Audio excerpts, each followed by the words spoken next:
It's Saber 2013 and it's back again this year. It's bigger and better than ever. And you know what? I'm standing next to Morgan here and she's gonna help me sound less stupid when I'm talking about gourmet food, right? Am I? Yes, you are. Okay, alright. Well, hi everybody. My name is Morgan and I'm very, very excited to be here. It's beautiful and it smells really good. Right, so where are you gonna take me to first? Well, I'd like to take you on a foie gras hunt, right? Do you like foie gras? Me and a lot of Singaporeans do. Alright, well, awesome, because I've seen so many different types, so we can actually try quite a few. Okay. But first, Okay. I would like you to meet someone that's very special and is also an amazing chef. Okay, let's go.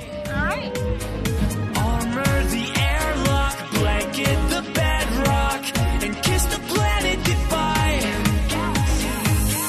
Dear God, I was terribly For our first stop at our Foie Gras trail at Gourmet Food Festival Saver 2013, Morgan suggested we visit Chef Emmanuel Strubant, who Razor TV had interviewed before. But putting two and two together, I couldn't pass up the chance of interviewing two siblings on their relationship with food.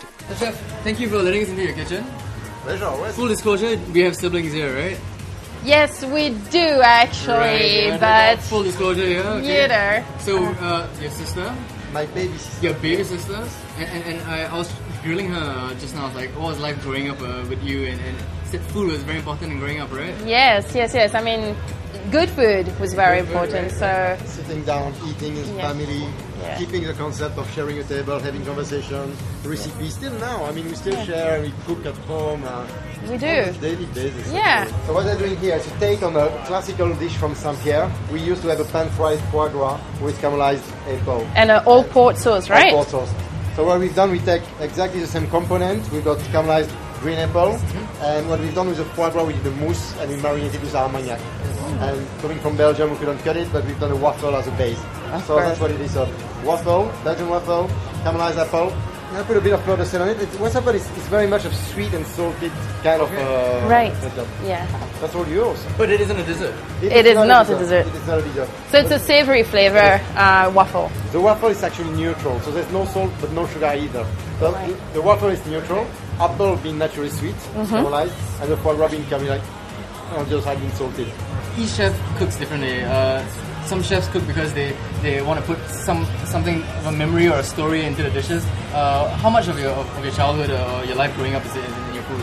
Well, in this case, the foie gras is 20-something years old. That's a dish from my apprenticeship. This one is pretty much just plain. It's something we used to do for Christmas. It's very festive dish. Yeah. I remember we used to do that with avocados. Like an appetizer, yeah, avocado, peach as well sometimes. So it's the roots, obviously. That's what we do. We cook from memories, but we also cook from the heart very much. So I don't create dishes. It's pretty much putting back together what I've learned when I was a kid or what we cooked at home.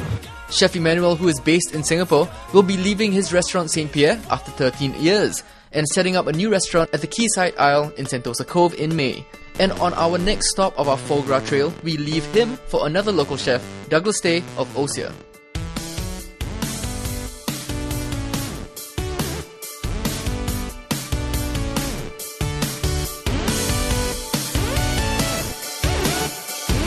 The foie gras is basically one of our most popular dish in our restaurant. Alright, so that's your signature dish. Yeah, so-called, but So I called. don't believe in signature dish. Okay. That means that if This you say Very hot signature dish, item. the rest of the thing is not signature. Yeah, true. The traditional way is just to pan fry. They dust it with flour, Yeah. then they pan fry, Yeah. but it won't hold that long. Okay. Our secret behind it, actually we add some polenta to it. Alright. So actually when you eat the foie gras, because foie gras itself is a very fatty thing, so you tend is. to get very gelat after you eating too much. Yeah. I can guarantee you, after you finish even 2 slices, You want more. You want more. You won't get the. You won't have oily that feeling overwhelming feeling. because of Okay. the crust outside. That is a combination of beetroot, Alright. rye berry, Okay. and rhubarb. So it brings out the sweetness. Yes, correct. Okay. So some acidic in the sauce also. There's Yeah. one sauce adding to it, which is that one. Okay. So there's some acidity for the Right. whole thing, and you get the sweet and sour taste for the whole dish. The average amount of dishes at each kitchen is about 3. Osia is offering 5 dishes at Saber 2013. Chef Douglas says, as a Singaporean himself, he knows that Singaporeans like to be spoiled for choice.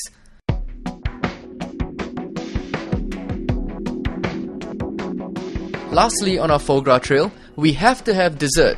Foie gras ice cream, anyone?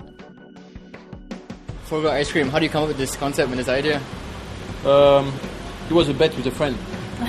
Really? Yes. Tell us about the bet. And you won. I won. Okay. Oh, okay. That's why.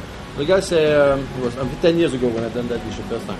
He said to me, I don't think you can do, I said, you can do anything with foie gras. Okay. Or he said, I don't think you can do an ice cream. I said, well, let's try it. That's where he came from. Wow, okay. And what happened to this friend? What did he lose? He lose the dinner, an expensive dinner, because I choose where I wanted to go and I choose the drink. Right. But he was a good bet for me. And you guys are still talking, right? Yeah, we do it.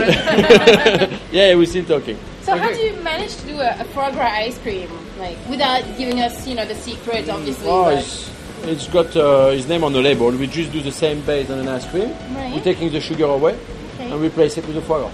Alright, That's okay. it, very simple. And then you freeze it, like We an ice freeze cream. it, chill it as an ice cream, and the same way. So here we got an emulsion of warm brioche.